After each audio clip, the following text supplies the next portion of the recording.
Bonjour. Nous allons apprendre aujourd'hui comment saisir un produit Onyx et en faire un fichier Onyx valide à l'aide de Onyx Edit Cloud. Je suis présentement dans mon compte Onyx Edit Cloud et il est vide. Alors, je vais d'abord cliquer sur le bouton Add New Title et je peux constater que dans le formulaire qui m'est présenté, il y a certains champs qui apparaissent en rouge. Ils indiquent des champs obligatoires selon la norme Onyx. Si je veux avoir un visuel complet, je peux cliquer ici sur le sommaire d'erreurs et je peux voir la liste complète des erreurs et me positionner également sur chacune de ces erreurs directement dans l'interface. Je peux également constater qu'il y a déjà des champs qui ont des valeurs définies. Alors, la raison en est que nous avons des valeurs par défaut qui sont définies au niveau du catalogue. Allons voir ce que c'est. Dans le menu Action, j'ai ici une fonction qui me permet d'éditer les valeurs par défaut. Alors, on peut voir les mêmes valeurs. Et pour vous démontrer comment ça fonctionne, je vais saisir ici le Canada comme étant le pays de publication par défaut. Et je vais sauvegarder le tout. Et je vais recommencer avec l'ajout d'un nouveau titre. Et si on constate dans le champ Country of Publication, il y a bel et bien la valeur CA. Maintenant, je peux commencer à la saisie de mon titre. Pour m'aider, j'ai ici un fichier Notepad avec les valeurs que je dois saisir. Je vais commencer par le ISBN 13 parce que je vais mettre cette valeur également dans le record de référence. Pour information, si jamais vous avez de la difficulté à déterminer la signification d'un champ, vous pouvez utiliser ce menu avec cette fonction, Show Help Fields. Vous allez voir qu'il y a des points d'interrogation qui apparaissent à la droite de chaque champ. Si je clique sur un point d'interrogation, je peux voir la description du champ avec sa signification, son utilisation. Bon, donc je vais fermer tout ça et je vais poursuivre. Je colle donc dans mon recueil de référence, dans mon ISBN 13, les mêmes valeurs parce qu'au niveau du recueil de référence, il s'agit de l'identifiant qui est propre à mon entreprise. J'aurais pu mettre n'importe quoi, donc une séquence. L'important, c'est que ce soit une valeur qui soit unique à l'intérieur de mon entreprise. Bon, ici au niveau du EAN, je vais également coller la même valeur. Et maintenant, il me faut un titre.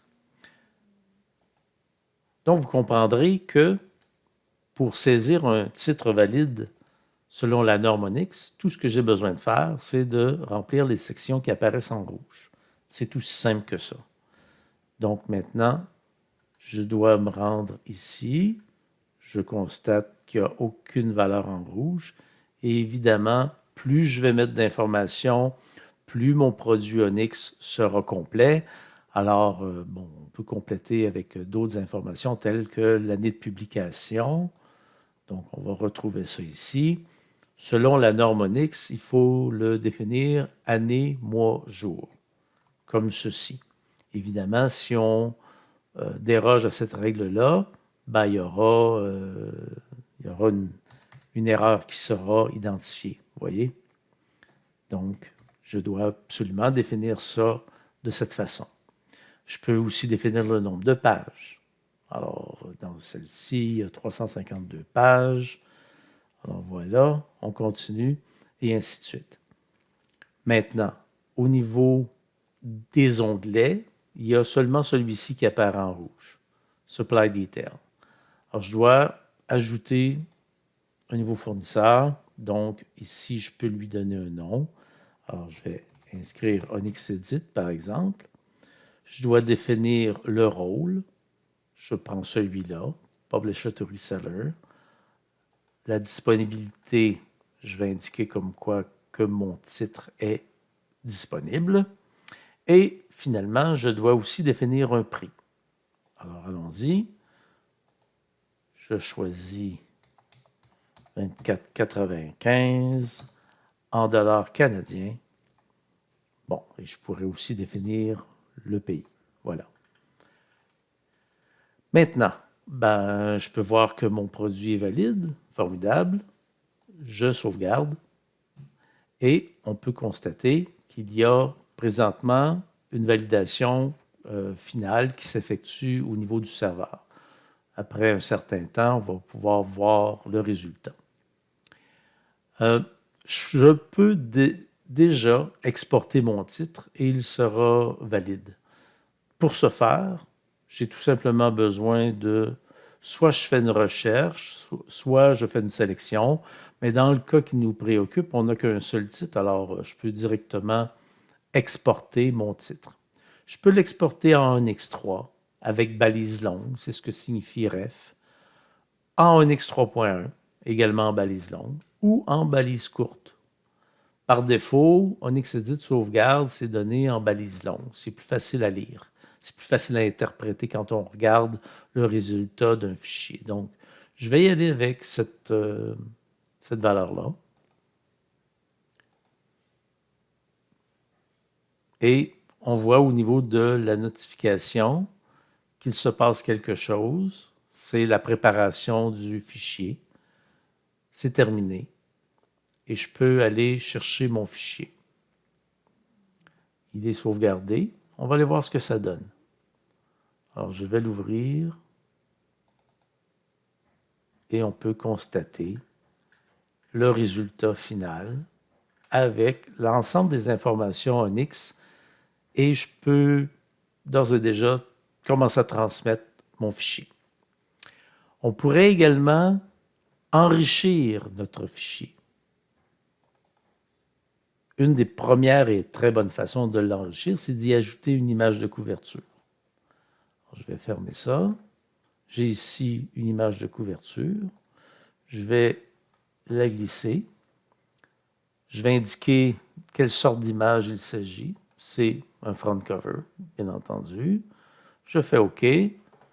Je sauvegarde le tout. Et il y aura à nouveau maintenant une autre validation, étant donné que je viens de faire une modification à mon produit. Et ici, chose particulière, il y a fabrication d'une imagette pour que dans ma liste, au lieu d'avoir les grosses images qui sont plus lourdes à afficher dans une petite liste comme ça, quand j'aurai plusieurs produits, je pourrai voir tous mes produits avec leur imagette qui sont automatiquement générés à partir de l'image à grande résolution. Et on voit le résultat maintenant. Une fois que c'est fait, je peux à nouveau exporter. Je vais vous montrer maintenant si je l'exporte en ONX3 à balise courte la différence. Même situation, on est toujours en attente du résultat au niveau de la notification. Et c'est terminé. Je peux aller consulter mon produit. Et cette fois-ci, au lieu, on avait tout à l'heure des noms de balises longues. Et maintenant, on a des codes. C'est pour ça que je vous disais tout à l'heure que c'est plus facile à interpréter avec les noms de balises longues. Mais la plupart du temps, ce n'est pas dédié aux êtres humains, c'est pour échanger de l'information entre des systèmes informatiques. Alors, c'est plus léger de travailler avec des balises courtes et la plupart du temps, ça va être ce que vous allez employer. Mais bon, c'est vraiment à votre discrétion. Aussi, dans le cadre de notre système, on a la capacité de pouvoir faire des transmissions un peu plus automatisées. Ce que je viens de faire, c'est un export, mais je pourrais également utiliser l'outil Transmit to Partners. Avec cet outil-là, on peut définir plusieurs comptes FTP qui vous sont assignés par vos partenaires. Et une fois que vous les avez créés, ces comptes FTP-là, il suffit pour transmettre un titre ou plusieurs titres, de faire une recherche, de les sélectionner ou de tout transmettre à chaque fois. Et par la suite, vous n'avez qu'à sélectionner les partenaires vers lesquels vous souhaitez transmettre et à cliquer sur ce bouton-là. Et vous aurez une transmission qui s'effectuera automatiquement. Voilà, c'est tout pour aujourd'hui. Merci d'avoir regardé et bienvenue dans le merveilleux monde Onyx.